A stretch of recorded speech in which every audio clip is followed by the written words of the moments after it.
আবারও 107 এবং বাসের মুখোমুখি সংঘর্ষে ঝরে গেল এক তরতাজা একটি প্রাণ। ঘটনাটি ঘটেছে মুর্শিদাবাদ হরিয়ারপাড়া থানার অন্তর্গত গজনীপুর পেট্রোল পাম্প সংলগ্ন এলাকায়।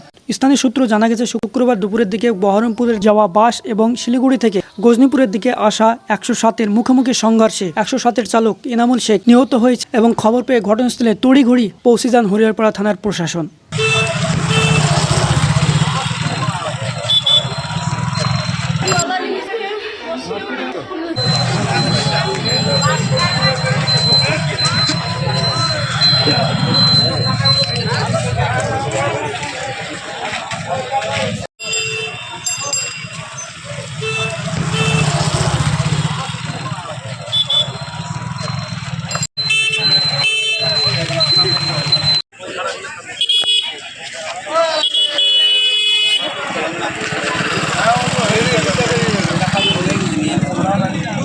আমরা জানি না, আমরা জানি না।